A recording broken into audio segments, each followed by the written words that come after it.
was in the building in Oakland, I really thought the top was going to come off of the building. I've never seen that before.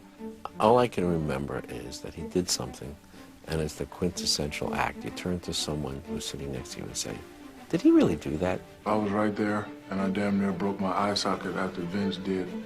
I don't know what he did. Nobody expected him to do what he was doing in the dunk contest. I know I did, and I'm in the 9th grade, and I'm watching this. Me and my friends are going crazy. And Vince Carter comes down, puts the ball in between his legs, and jumps up. And I'd be damned if it didn't look like he was dunking his head more than the ball in the rim. And I just went, give it this one. You know, the slam dunk contest had gone away for a couple of years, discontinued one season. It did not take place in the lockout year. There was a lot of anticipation for the year 2000 because the field was as good as we'd seen it for some time. Does not have to do anything extraordinary. But he does! What I remember most is how I got drugged into it. Being on the same team as my cousin, and I didn't want to do it. I just felt like I wasn't a creative dunker like that. He said no, probably till the week before we were leaving. You know, I had to beg him. Like, why would I want to get into it knowing that you're going to win? And I see, you know, his dunks every day and how creative he is. Once we got there, you know, all the hype and all that, he's like, I was like, just do it. He's like, all right, fine. You go out there and put on a great show. This is what everybody's been waiting for. It's the climax of the night, and we're going to see what Vince Carter can really do. I was nervous because I was so excited. I was at a level where I felt like I could jump into the backboard. That's how hype I was. And here is Vince Carter with his first shot. Let's go home! Let's go home, ladies and gentlemen! As a sideline reporter, you have to be objective. Are you kidding me? I mean, the first dunk that he made was a casual 360 windmill reverse, and I dropped the mic. I just dropped the mic. One dunk where he's going, he spins left to come back right, the 360, and he's talking to himself the whole time. Man, he's just awesome. And I'm just telling myself to get right, and that was the highest I've ever done on just a reverse 360 or a windmill in my life, and I put them both together. And you know, that's what you get.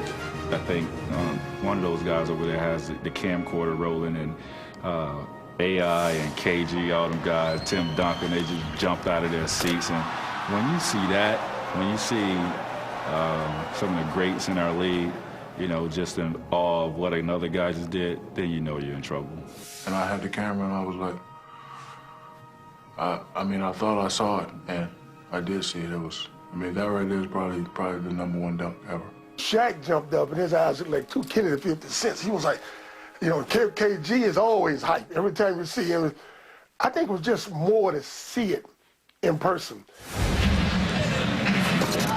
Well, Jerry Stackhouse following a very tough act. It was tough for Jerry. I know he wished he would have went behind somebody else. And the 360 was weak anyway. I felt bad for Jerry. I felt real bad for Jerry. But the follow Vince, and as soon as he reversed it and he landed, and you could hear the crickets. And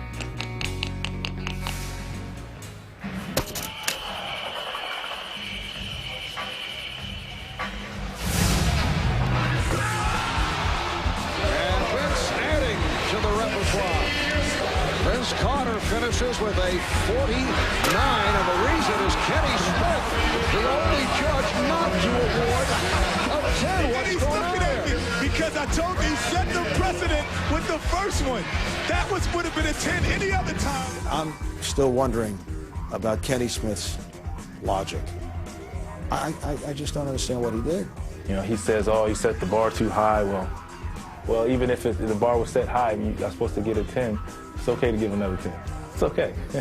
And Vince was extremely mad at me afterwards. He came up to me and said, Kenny, I wanted to be the first guy to get all 10s in every round, and you blew it for me. They said we had to use a teammate for a dunk, but I didn't tell him until we were on the court. I said, Tracy, get out. So I go up to him and said, look, just bounce the ball about this high. He's like, what? I was like, just bounce it. So the first time he bounced it, it was like way too high. I was like, no, that's not it. He's like, what the hell are you going to do? I said, I'm gonna try to go between my legs. He's like, what? It's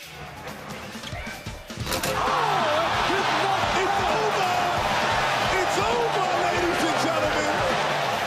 I did not coordinate "it's over," the phrase "it's over" as he was doing it. I was screaming it, and then I look at the tape, and he's doing it at the same time. After Vince Carter's dunk, I mean, everybody was just rising to their feet. You just want to go tell somebody. You want to say, "Did you see that?" Allen Iverson gets up. He's running. He runs to the locker room. I guess to call one of his friends, and I was standing there, and like a lot of players, I didn't take the charge. I just stepped aside. I don't remember where I ran to, and it was just a lot of disbelief. You know, I couldn't believe what I just saw. Isaiah jumped over the table and gave him a high five. When does a judge in the dunk contest jump over the table and give a contestant a high five in the middle of a dunk contest? The judges are coming over the table to congratulate Vince Carter. This is unheard of. All right, Vince Carter with his first on the final round. Hype Vince Carter to put his arm in the rim, the how his feet got off the floor, unbelievable. What I wanted from that dunk is the arena to be silent, because it's something I've never seen before. I know I've never seen it before. So I just jump up there and I hold on for dear life, and then I landed. And as I landed, if you notice, I had my head down, just listening for the crowd. And it was silent, and it was perfect. You know, that's what I wanted. And then they showed it again. Then everybody's like, "Oh my goodness, great!" And I was like, "Yes." Here comes Carter and puts it down. That was weak, because he didn't come from the free throw line, and I felt like he should have. That was his last dunk. He could have, did something a little bit more spectacular, but he just took the easy route out.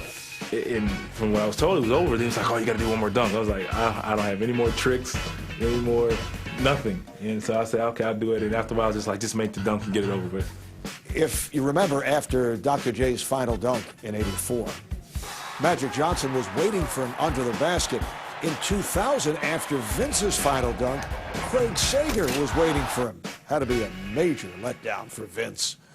His series of dunks, to me, are the best of all time. I don't think anybody had the showmanship that Vince had that weekend. That's something that I always remember, something that I cherish for the rest of my life. I was, honored just to be there and see something like that. Yeah, he was smart to just end it at that. To go out on top like that, it was an unbelievable slam dunk contest. And, this is definitely one of my favorites he wanted. And the first person to greet me and say congratulations was Dr. J. Somebody I respect, who I look up to, who, I recall, he started it all. He was the dunk champion, the original. I love it when a guy just says, "You know what? For these 18,000 people, I'm going to put them in the palm of my hand, and I'm not going to let them go until I'm done with my performance."